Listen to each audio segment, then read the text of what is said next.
Assalamualaikum warahmatullahi wabarakatuh. Perkenalkan, nama saya Suharna, NIM 2020203886231001. Saya dari Manajemen Pendidikan Islam. Saya akan menjelaskan perbuatan syirik. Syirik adalah mempersekutukan Allah dengan sesuatu yang lain. Syirik merupakan dosa besar. Allah mengampuni semua dosa kecuali dosa syirik. Itu tertera dalam firman Allah. Hukum syirik adalah haram. Itu tertera pada surat Al-Baqarah ayat 102, yang artinya, demi Allah, sesungguhnya orang-orang Yahudi itu telah meyakini bahwa barang siapa yang menukar kitab Allah dengan sihir itu maka tidak akan mendapat bagian keuntungan di akhirat. Syirik juga hal yang merugikan, baik bagi yang melakukan dan bisa mempengaruhi orang-orang yang melihat hal tersebut. Syirik mempunyai macam-macam, yaitu pertama, syirik akbar atau syirik besar. Syirik akbar adalah syirik yang tidak akan pernah mendapat ampunan dari Allah Subhanahu wa Ta'ala. Syirik akbar dibagi menjadi dua, yaitu sahirun jali atau tampak nyata, yaitu dengan dilihat oleh mata manusia, yakni perbuatan kepada Tuhan selain Allah, baik itu berupa berhala, patung, binatang, bulan, matahari, dan lain sebagainya. Demikian pula menyembah makhluk-makhluk gaib seperti setan, jin, dan yang malaikat.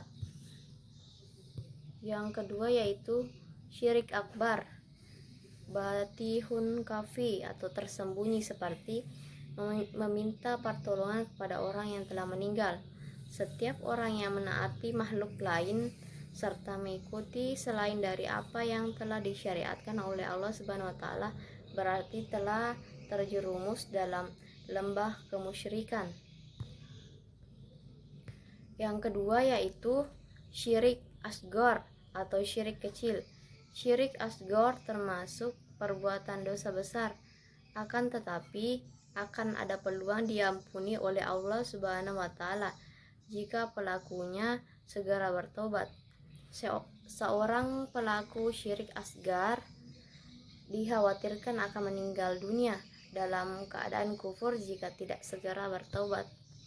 Contohnya yaitu bersumpah dengan nama selain Allah Subhanahu wa Ta'ala, memakai asimat atau jimat, mantra, atau mengucapkan kata-kata yang bergumam yang dilakukan oleh orang-orang jahiliyah dengan keyakinan bahwa kata-kata itu akan memberikan manfaat atau keselamatan bagi orang yang melakukannya. Ketiga yaitu sihir.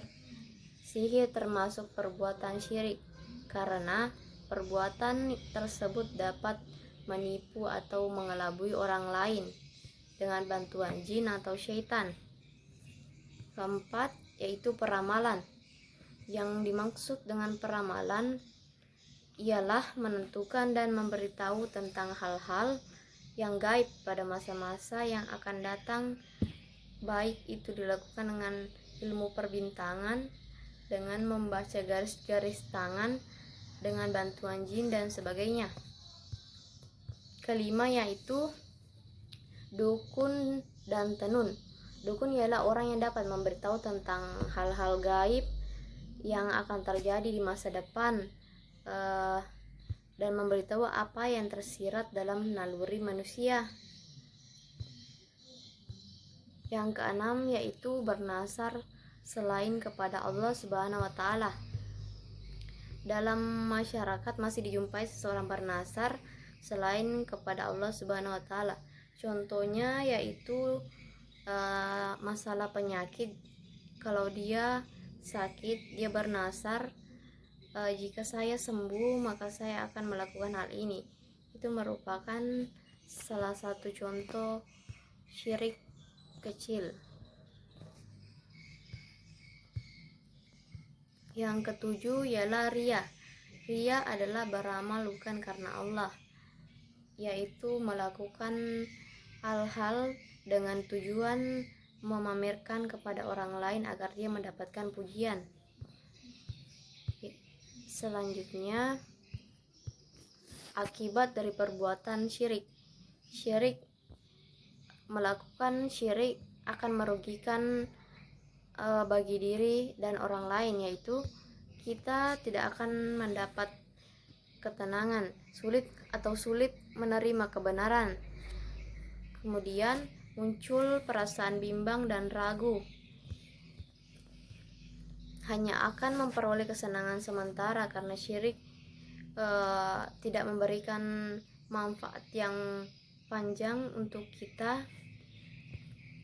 Hal-hal tersebut hanya sementara.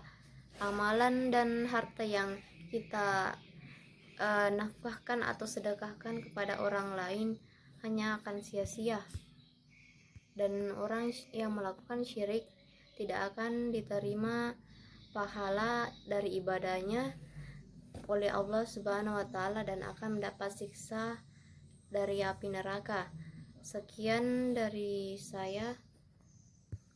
Mohon maaf apabila ada kekurangan. Assalamualaikum warahmatullahi wabarakatuh.